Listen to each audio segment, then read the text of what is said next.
Gold, trusted gold buyers. మీరు తాకట్టు పెట్టిన బంగారాన్ని విడిపించి ఈ రోజు ఉన్న మార్కెట్ ధరకు కొనబడను. అండ్ శివ సినిమా విషయం పక్కన పెడితే మీ కెరీర్ విషయానికి వస్తే సార్, మిమ్మల్ని ఎప్పటికీ నా దగ్గరే ఉండిపోమని చెప్పేసి ఆర్జీవి గారు అడిగారు. సో లేదు, నేను డైరెక్టర్ అవ్వాలని చెప్పి మీరు అన్నారు. ఈ ఆఫర్ నువ్వు ఇస్తున్నావు నాకు అనుకున్నా.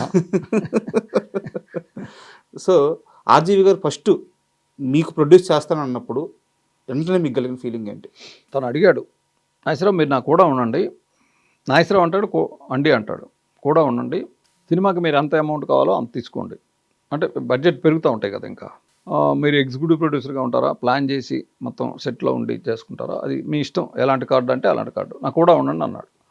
లేదు రాము, నేను డైరెక్టర్ అవ్వాలని వచ్చాను, డైరెక్టర్ అయ్యి ఒకవేళ అదేం తాడాబడి వస్తే అప్పుడు మళ్ళీ వస్తాను, బట్ నా సినిమా పోవాలని కోరుకోవద్దు మీరు అని నేను తను అడిగితే, మూడో రోజు నేనే ప్రొడ్యూస్ చేస్తాను నాగేశ్వరరావు, మా వాళ్ళంతా వస్తున్నారు, పెట్టెలు తీసుకుని వస్తున్నారు డబ్బులతోటి, నేను ప్రొడ్యూస్ చేస్తాను, మీరు డైరెక్ట్ చేయండి అన్నాడు.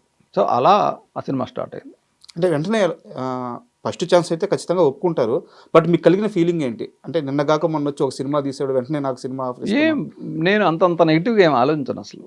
ఎందుకంటే తను, నేను డైరెక్టర్ అవ్వాలనుకుంటున్నాను, తను డైరెక్షన్ ఛాన్స్ ఇస్తాను అన్నాడు. ఇంకో మనిషి దగ్గరికి వెళ్ళి బెల్లు కొట్టి వాడికి కథ చెప్పి ఒప్పించి చేయడం కంటే ఇది సుఖం కదా. ఇంకోటి ఏంటి, నా గురించి బాగా తెలుసు, ఆల్రెడీ శివ అయిపోయింది, క్షణక్షణం జరుగుతుంది. అవును. సో నాకంటే ఇంతకంటే ఎక్కువ తెలిసిన మనిషికి నేను కన్విన్స్ చేసి చెప్పడం కష్టం కదా. సో ఇది నాకు చాలా కంఫర్ట్ జోను, హ్యాపీగా ఫీల్ అయ్యా. మనీ కంటే ముందు మీరు ఆర్జీవికి వేరే కథ చెప్పారట, అదేం కథ? అది ఒక కథ, అది ఒక ఇన్సూరెన్స్ బ్యాక్గ్రౌండ్లో, అది కూడా కామెడీయే. అయితే ఇన్సూరెన్స్ డబ్బుల కోసం తన భర్త చనిపోయాడని వాడిని దాచిపెట్టేసి చేస్తూ ఉంటుంది, అలాంటి కథ ఒకటి. ఓకే. అది చూశాక ఇది బాగుంది, ఇంకొకసారి తను ఒక సినిమా చెప్పి రూత్లెస్ పీపుల్, అది చూడమన్నాడు. చూసి రెంట్లో మీకు ఏది నచ్చితే అది చేద్దామంటే నాకు ఇది బెటర్గా అనిపించింది, దీనిలో ఎక్కువ ట్విస్ట్లు ఉన్నాయి. సో దాన్ని సరే దీని మీద వర్క్ చేయండి అంటే నేను ఒక 5-10 డేస్లో ఒక వెర్షన్ చెప్పేశాను, అది తనకు నచ్చింది, అలా మొదలైంది ఆ సినిమా. శివ మూవీలో ఏ ఆర్టిస్ట్ని అయితే మీరు వద్దు అన్నారో అదే ఆర్టిస్ట్ని మీ మొదటి హీరోగా పెట్టుకొని సినిమా తీయాల్సి చిన్న. అవును. ఎందుకు అలా డిసిషన్ తీసుకోవాల్సి వచ్చింది? ఎందుకు అలా ఉంది, అప్పుడు నేను పొరపాటు పడ్డాను, ఇతను మంచి ఆర్టిస్ట్ కాదని. శివ చేసేటప్పుడు ఇతను మంచి ఆర్టిస్ట్ అని ఫిక్స్ అయ్యాను. ఇంకోటి, అతనికి నాకు బాగా సాన్నిహిత్యం పెరిగింది, కంఫర్ట్ జోన్ ఉంది. జేడి చక్రవర్తి, వాళ్ళిద్దరూ నాతో చాలా హాయిగా ఉంటారు. సో డైరెక్ట్ చేసే మనిషికి ఎదురుగా కెమెరా ముందున్న ఆర్టిస్టులతో కంఫర్టబిలిటీ ఉంటే బెటర్ ఇన్పుట్ వస్తుంది. చిన్న కోరిక కూడా ఏదో మీరు తీర్చారట శివ సినిమా అప్పుడే. కోరిక? మీ దగ్గరికి వచ్చి ఒక రిక్వెస్ట్ చేశారంట, ఇప్పటిదాకా ఫ్లైట్ ఎక్కలేదు నేను, ఒక్కసారి ఫ్లైట్ ఎక్కలేదు అనేవాడు ఎప్పుడు. నిన్ను ఫ్లైట్ ఎక్కిస్తాను చిన్న నేను అని చాలా ఎక్స్టెంపోర్ట్లో మాట్లాడినమాట. అయితే ఇప్పుడు ఇందాక మీరు అనుకున్న పోల్ను కొట్టుకునే షాటు ఎప్పుడేసావు నాగేశ్వరరావు ఇదంటే, ఎల్లుండి రేపు రాత్రి రేపు ఈవినింగ్ ట్రైన్కి చిన్న ఎక్కుతాడు, ఎల్లుండి ఈవినింగ్ మనం షూట్ చేసుకోవచ్చు, పగలంతా ఖాళీగా ఉంటాడు.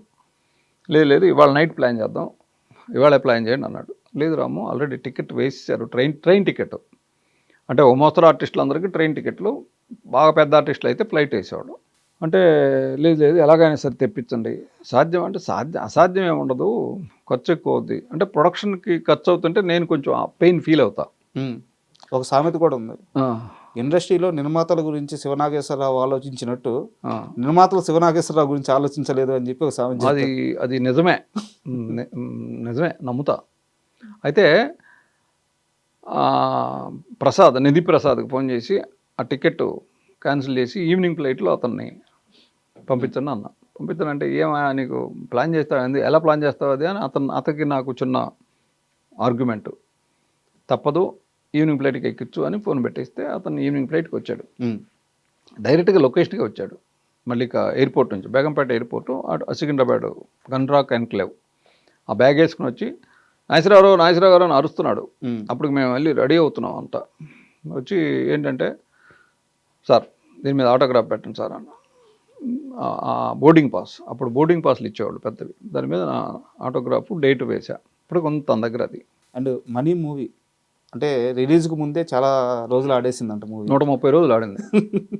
ఆ పీరియడ్లో మీ మానసిక స్థితి ఎలా ఉంది? ఏం లేదు, పెద్ద ప్యానిక్ అయ్యేవాడిని కాదు నేను. ఇది రిలీజ్ అయ్యే పరిస్థితి లేదు అనుకునేవాడిని. ఉప్పలపాటి నారాయణరావు రక్షణ అనే సినిమా ప్రొజెక్షన్ జరుగుతుంటే నాగార్జున గారు కొంతమందిని పిలిచాడు, అబ్బాయి గారని వాళ్ళు చిన్న ఆయన పిలిచారు, పులపాటి నారాయణరావు పిలుచుకున్నాడు. 3 థియేటర్లు జనం ఉన్నారు. ఆయన బాగా టెన్షన్ పడుతున్నాడు. ఏంటన్నయ్య టెన్షన్ పడుతున్నావు అంటే, ఏమన్నయ్య ఎవరు పెడితే నాగార్జున గారు పిలిచారు, అబ్బాయి గారు పిలిచారు, నేను పిలిచాను, ఇప్పుడు ఎవరికి చూపించాలి సినిమా? ఒక సీటుకి 3 సీట్లు జనం ఉన్నారు.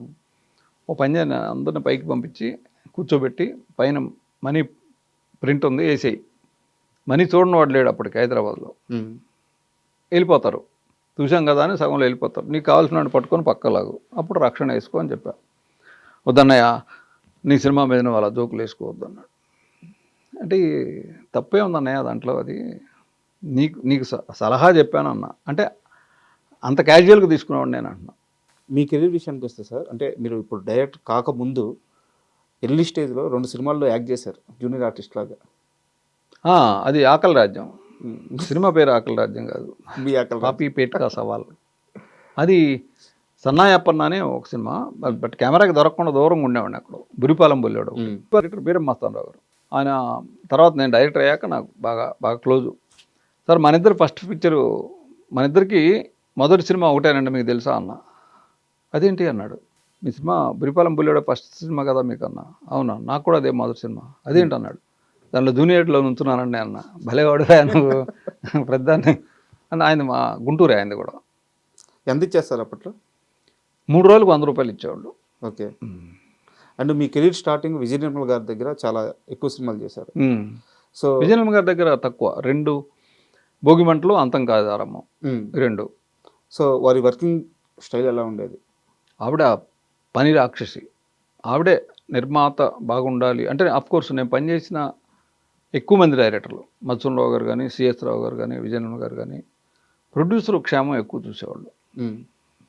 ఆ టైంలో కృష్ణ గారితో మీకు బాగా గుర్తుండిపోయే ఇన్సిడెంట్ ఏదైనా చెప్తారా? అలాగే కృష్ణ గారిని కూడా మీరు బాగా ఇమిటేట్ చేస్తారంట. కృష్ణ గారిని నేను పెద్దగా కృష్ణ గారిని ఎవరైనా ఇమిటేట్ చేయగలరు. ఇప్పుడు మీ కెమెరా పట్టుకుని ఆయన కూడా చేయగలరు. ఆయన మాట్లాడే విధానం అలా ఉంటుంది. ఆయనకి ఒక్క షూటింగ్లో అంటే ఎప్పుడు మా మేడం ఏం చెప్తే అది వినేవాడు. ఒకే ఒక పర్టికులర్ దాంట్లో గడ్డం పెట్టేసి ఆయనకి కన్వర్లాల్, అంతం కాదు ఆరంభం, డబుల్ యాక్షన్. ఓకే. ఒకదానికి గడ్డం ఉంటుంది, ఒకదానికి గడ్డం లేదు. సో ఈ గడ్డం అంటించినప్పుడు ఏంటంటే గమ్ పెట్టి, ఇప్పుడున్నంత టెక్నాలజీ అప్పుడు లేదు. ఈవెన్ రామారావు గారికి కూడా గడ్డం పెట్టేటప్పుడు గమ్ అంటించి దాని మీద ఇలా గట్టిగా వస్తారు. అది స్పిరిట్ ఉంటుంది దానిలో. అది చర్మాన్ని బాగా అంటే వేడి, ఒక రకమైన ఇరిటేషన్ ఉంటుంది. సో ఆ గెటప్ వేస్తే మాత్రం వెంటనే షూట్ చేయాలి. లేకపోతే ఎప్పుడు మా విజయలమ్మ గారు చెప్పింది ఆయన వినేవాడు. గడ్డం పెట్టినప్పుడు మాత్రం ఆయన ఏం చెప్తే అది ఈవిడ విని సాధ్యమైనంత తొందరగా దాన్ని ఫినిష్ చేసేవాడు. ఓకే. అదొక్కటే ఆయనకి కోపం. అండ్ మీరు అసిస్టెంట్గా కానీ లేకపోతే కోఆర్డినేటర్ కానీ నాకు ఐడియా లేదు సార్, లెనిన్ బాబు గారి దగ్గర వర్క్ చేశారు. మరో కురుక్షేత్రం మన తమ్మారెడ్డి భరద్వాజ్ గారి బ్రదర్. అవును. అండ్ దానికి ముందు ఇప్పుడు మీరు తీసిన సినిమా కూడా అప్పటికి రిలీజ్ అవ్వాల. తమ్మారెడ్డి గారు మీకు ఛాన్స్ ఇచ్చేటప్పటికి మనీ కూడా రిలీజ్ అవ్వాల. అవును. సో తమ్మారెడ్డి గారు మిమ్మల్ని ఎందుకు అంత గట్టిగా నమ్మడానికి కారణం ఏంటి? 1/2 నేను అసిస్టెంట్గా జగన్నాథరావు చక్రాలు పనిచేశాను వాళ్ళ సినిమాకి. ఆయన దానికి నిర్వాహకుడు, వేరే ప్రొడ్యూసర్లు, చరిత్ర ఆయన బ్యానర్ కూడా. సో నేను పనిచేసినప్పుడు ఆయన అబ్జర్వ్ చేశాడు నన్ను. అంటే మిగతా వాళ్ళు పనిచేసేదానికి నేను పనిచేస్తే నేను ఏ పని చేసినా మనసు పెట్టి చేస్తాను. అంటే మిగతా వాళ్ళు చేయరని కాదు, నేను ఎక్కువ ఇన్వాల్వ్ అయిపోతాను. అంటే నా పర్సనల్ ఇవన్నీ పక్కన పెట్టి ఆ పని ఏదైతే ఉందో దానికే ఎక్కువ టాప్ ప్రయారిటీ ఇస్తాను. సో అప్పుడు ఆయనకి నేను నచ్చా, నేను డైరెక్టర్ని చేస్తాను అన్నాడు. అన్న తర్వాత ఆయన ఒక సినిమా అనౌన్స్ చేశాడు. అదేంటన్నయ్య నన్ను డైరెక్షన్ చేద్దామని మీరు చేశారు, మన్మథ సామ్రాజ్యం. లేదు నేను డైరెక్టర్ని చేసి నేను మెడ్రాస్ నుంచి వెళ్ళిపోతాను అనేవాడు. మనీ సినిమా చూసి ఆయనకు కూడా నచ్చల మనీ. ఓకే. మనీ చూసి నచ్చిన వాడు ఎవడు లేడు హైదరాబాద్లో. ఓడియన్ థియేటర్లో రిలీజ్ అయినప్పుడు మాత్రం నచ్చింది. ఆర్జీవీ కన్నా నచ్చిందా మనీ? అది ఇందాక శివ గురించి మీ ఒపీనియన్ ఏంటి, ఆడుద్దా లేదా అనేది ఒక దశలో పోద్దాయి. ఎందుకంటే నెంబర్ ఆఫ్ ప్రొజెక్షన్ వేసి ఎవరికి నచ్చట్లేదు. జీవిత రాజశేఖర్ గారు వాళ్ళ సినిమా చూసి బ్రహ్మానందం వేషాన్ని రామిరెడ్డితో వేస్తే భలే ఉండేది అన్నారు. అంటే మేము కామెడీ అనుకుని తీసాం, వాళ్ళు చాలా సీరియస్గా ఆ సినిమాని చూశారు. అంటే మరి ఆడియన్స్ అంతే సీరియస్గా చూసింటే 2వ రోజు వచ్చేసేది మనీ వెనక్కి. బ్రహ్మానందం ట్రాక్ కూడా లాస్ట్లో యాడ్ చేశారట. లెంగ్త్ తక్కువ యాడ్ చేసాం. అంతకుముందు ఆ థాట్ లేదా? లేదు. 11,500 ఉండాలి ఫీచర్ ఫిల్మ్కి. నేను తీసింది 10,900 వచ్చింది, 11,000 లోపే. సో ఆ బ్రహ్మానందం ట్రాక్ యాడ్ చేసి క్లైమాక్స్లో కూడా అతను ఇన్వాల్వ్ చేసి చేసాం. కొన్నేళ్ల క్రితం మీరు ఒక యూట్యూబ్ ఛానల్ రన్ చేసేవారు, వన్స్ మోర్ అని చెప్పి వీడియోస్ చేసేవారు. నేను వీడియో చూడలేదు, బట్ ఒక తమ్ము చూశాను, చిరంజీవి మెగాస్టారే కాదు అని చెప్పి ఒక తమ్ము పెట్టున్నారు. ఏం సందర్భం అది, ఏం చెప్పారు అక్కడ? మెగాస్టారే కాదంటే అంతకంటే ఎక్కువ అని చెప్పుకుంటా లోపల. గుర్తులేదా మీకు? కాదు అంటే ఆయన డెడికేషన్ చెప్పే దానిలో అది మీరు చూస్తే అర్థమవుద్ది. అంటే ఆయన డెడికేషన్, నేను చిరంజీవి గారి గురించి అంటే ఆయన షూట్ చేస్తున్నప్పుడు కెమెరాకి తను ఎంత మేరకు ఇవ్వగలడు అంతే ఉండేది. తన ప్రయారిటీసు ఇవన్నీ తక్కువ ఉండేవి. ఒక షూటింగు నైట్ చేస్తున్నారు, అది నేను పనిచేసిన దేవాంతకుడు కూడా ఆయనకి చిన్న లెగ్మెంట్ ఇదేదో అయింది, ఫ్రాక్చరు. ఓకే. నైట్లు మాత్రమే డేట్లు, పగలు వేరే షూటింగు. నైట్లు 4:30కి చేసి ఫ్లైట్ ఎక్కి మళ్ళీ సింగపూర్ వెళ్ళాలి. సో ఆయన సౌండ్ వేస్తే మామూలు అసలు ఆ నొప్పికి పెయిన్ తెలిసేది కాదు, అంత అద్భుతంగా డాన్స్ చేసేవాడు.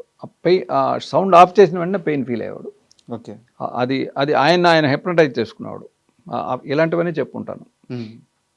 అండ్ ఒక కొలంలో షూటింగ్ అంతా అయిపోయింది, రైన్ ఎఫెక్ట్ అయిపోయిన వెంటనే అంటే ట్రైను ఇదేస్తారు, వాటర్ ట్యాంకులు అయిపోతే ఇక లాస్ట్ షాట్కి నీళ్ళు లేవు.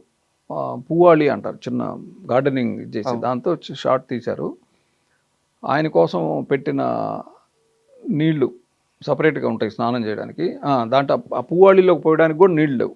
అక్కడ ఒక కొలను ఉంది, అరుణాచలం స్టూడియో, అవి తీసుకొచ్చి పోయమన్నాడు. అవి మామూలుగా ఇప్పుడున్న వాళ్ళు ఎవరు అంత సాహసం చేయరు, చాలా చండాలంగా పచ్చగా ఉంటాయి. అవి తెచ్చి దాని మీద పోసి తర్వాత స్నానం చేసి వెళ్ళిపోయాడు మార్నింగ్ ఫ్లైట్కి. జస్ట్ ఆ రోజు షూట్ కంప్లీట్ చేయాలని అంతే. ఇవాళ ఫినిష్ అయిపోతే ఆ సాంగ్ ఆగిపోద్ది, మళ్ళీ సినిమా రిలీజు డేట్లు ఇవన్నీ ఇలాంటివన్నీ చూసేవాడు ఆయన. అలాంటిది ఏదో చెప్పుకుంటాను అవన్నీ. ఓకే. విజయబాబు నాయుడు గారిది చిరంజీవి అని చెప్పి అప్పట్లో ఒక మ్యాగజైన్ వచ్చేది. అవును. శివాలో చిరంజీవి హీరో అయితే అని చెప్పి ఒక ఆర్టికల్ రాశారు, చదివారా మీరు అది? నేను చదవలేదు. విజయబాబు నాయుడు గారు అలాంటి చిత్ర విచిత్రాలన్నీ చేసేవాడు ఆయన. ఇప్పుడు ఈ బుక్ని చూడాలి అంటే ఆ బుక్లో ఒక బొమ్మను ఇలా తిప్పేసేవాడు. ఓకే. అంటే ఈ బుక్ని ఇలా తిప్పి చూసి ఇక్కడే ఉంది చూసి మళ్ళీ దేని పేజ్ తిప్పితే ఇది మళ్ళీ మామూలుగా ఉండేది. అంటే కీన్ అబ్జర్వేషన్ ఈ బుక్ మీద ఉండాలి అనే దానికి విచిత్రమైన ప్రయోగాలు చేసేవారు ఆయన. మీరు ఎప్పుడైనా కనీసం థాట్ చేశారా, నాగార్జున కాకుండా ఇంకే హీరో అయినా శివకి న్యాయం చేయగలరు అని చెప్పి? ఆలోచన రాలేదు. ఇప్పుడు నువ్వు అడిగా కూడా రావట్లా. అండ్ శివ సినిమా వచ్చిన తర్వాత బాగా జలస్గా ఫీల్ అయిన హీరోలు ఎవరైనా ఉన్నారు ఇండస్ట్రీలో, నాకెందుకు పడలేదు ఈ సినిమా అని? అంటే నేనే పూర్తిగా చెప్పలేకపోతున్నా నా గురించి, ఇది నేనేం ఫీల్ అయ్యాను, ఇంకో హీరో ఏం ఫీల్ అయ్యాడో నేను ఎలా చెప్పగలను? వెంకటేష్ గారు అందరూ ఫీల్ అయ్యి ఉంటారు. అంటే ఇప్పుడు ఈ సినిమా నాకు ఇస్తే నేను చేసేవాడిని కదా అని అనుకుంటారు. అంటే కాంటెంపరీగా అప్పుడున్న సమకాలీన సమవయస్కుల్లో ఉన్నవాడు ఆయన వెంకటేష్ అయి ఉంటారు. బట్ ఆయన కూడా మధ్యలో ఏదో జోక్గా అన్నాడు కానీ, అంటే నేను బయట వినడం ఎక్కడో. అంతేగాని ఇప్పుడు ఏ హిట్ సినిమా వచ్చినా కానీ ఇంకో 3-4 హీరోల కాంపౌండ్లో ఇది మనం చేస్తే బాగుండేది కదా అని అనుకుంటారు. ఏం దానికి సహజం. And thank you very much sir. Okay. 36 ఏళ్ళ తర్వాత శివ మళ్ళీ రిలీజ్ కాబోతుంది. ఆ ఆనందాన్ని అందరం మరొకసారి పంచుకొని ఆ అనుభూతిని మళ్ళీ ఆస్వాదించాలని మనస్ఫూర్తిగా కోరుకుంటున్నాను. నేను కూడా థ్యాంక్స్ చెప్తున్నాను. And for more videos, Please subscribe to iDream. Please subscribe to iDream. Please subscribe iDream. And please subscribe to iDream. For more videos, subscribe to iDream. please like, share and subscribe to the channel. Congratulations, iDream. Subscribe to iDream. Subscribe to iDream. So subscribe to iDream Media. iDream ki iDream team andarki huge congratulations. Please subscribe iDream Media. Please subscribe to iDream. Subscribe iDream. Please subscribe to iDream.